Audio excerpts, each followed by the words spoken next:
Harm's Way by Max Beerbohm in the manner of A.C. Benson. Chapter 11, 2, Christmas. More and more as the tranquil years went by, Percy found himself able to draw quiet satisfaction from the regularity, the even sureness with which in every year one season succeeded to another. In boyhood he had felt always a little sad at the approach of autumn. The yellowing leaves of the lime trees, the creeper that flushed to so deep a crimson against the old gray walls, the chrysanthemums that shed so prodigally their petals on the smooth green lawn, all these things, beautiful and wonderful though they were somehow a little melancholy also, as being signs of the year's decay. Once, when he was 14 or 15 years old, he had overheard a friend of the family say to his father, "How the days are drawing in," a remark which set him thinking deeply with an almost morbid abandonment to gloom for quite a long time. He had not then grasped the truth that in exactly the proportion in which the days draw in, they will in the fullness of time draw out. This was a lesson that he mastered in later years, and though the waning of summer never failed to touch him with the sense of an almost personal loss, yet it seemed to him a right thing, a wise ordination, that there should be these recurring changes. Those men and women of whom the poet tells us that they lived in, quote, a land where it was always afternoon, end of quote, could they, Percy often wondered, have felt quite that thankfulness which on a fine afternoon is felt by us dwellers in ordinary climes? Ah, no, surely it is because we were made acquainted with the gray sadness of twilight, the solemn majesty of the nighttime, the faint chill of the dawn, that we set so high a value on the more meridional hours. If there were no autumn, no winter, then spring and summer would lose, not all indeed, yet an appreciable part of their sweet savor for us. Thus, as his mind matured, Percy came to be very glad of the gradual changes of the year.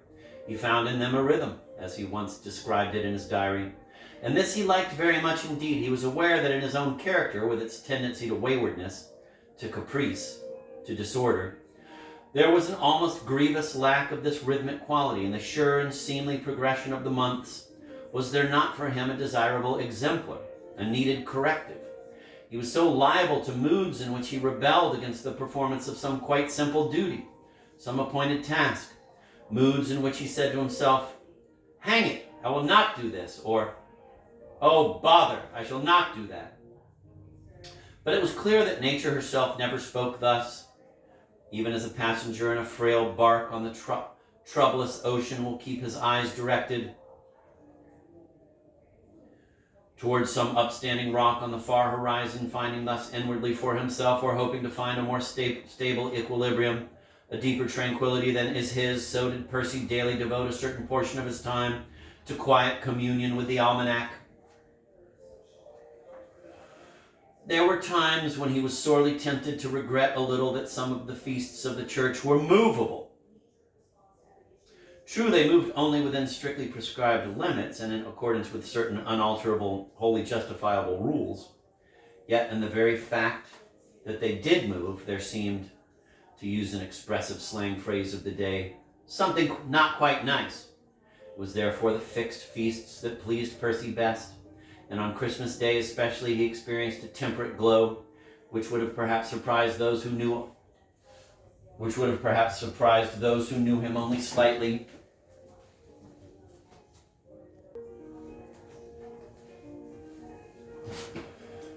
By reason of the athletic exercises of his earlier years, Percy had retained in middle life a certain lightness and firmness of tread, and this on Christmas morning between his rooms and the cathedral was always so peculiarly elastic that he might also have seemed to be rather running than walking.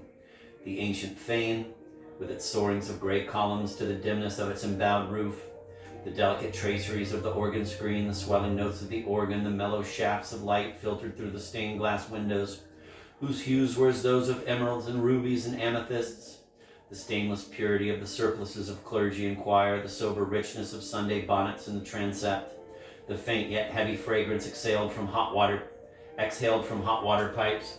All these familiar things appealing, as he sometimes felt, almost too strongly to that sensuous side of his nature which made him so susceptible to the paintings of Mr. Leader, of Sir Luke Fildes, were on Christmas morning more than usually affecting by reason of that note of quiet joyousness, of peace and goodwill that pervaded the lessons of the day, the collect, the hymns, the sermon.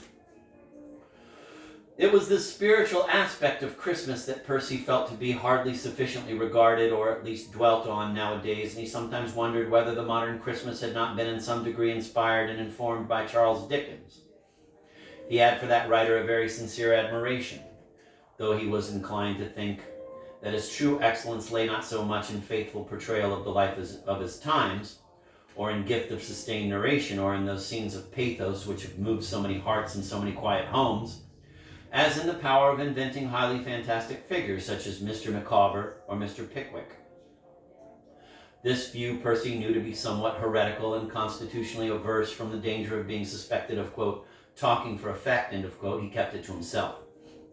But had anyone challenged him to give his opinion, it was thus that he would have expressed himself. In regard to Christmas, he could not help wishing that Charles Dickens had laid more stress on its spiritual element.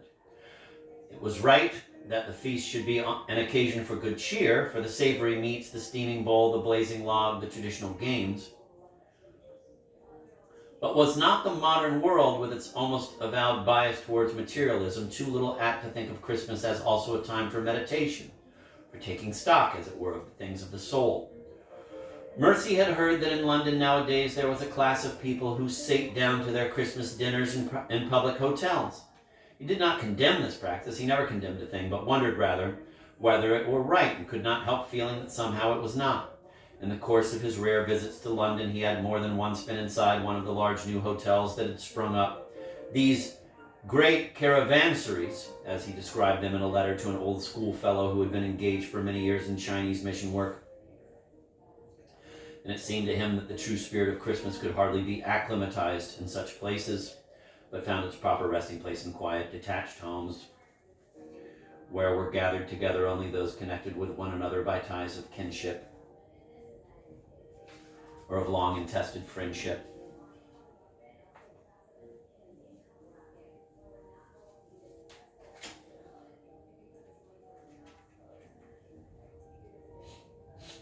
He sometimes blamed himself for having tended more and more, as the quiet, peaceful, tranquil years went by, to absent himself from even those small domestic gatherings, and yet might it not be that his instinct for solitude at this season was a right instinct, at least for him, and that to run counter to it would be in some degree unacceptable to the power that fashioned us?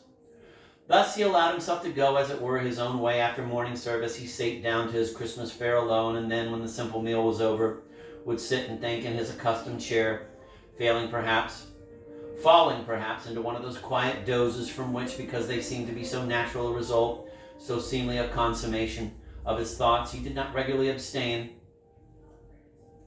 Later he sallied forth with a sense of refreshment for a brisk walk among the fens, the sedges, the hedgerows, the reed-fringed pools, the pollard willows that would in due course be putting forth their tender shoots of palest green.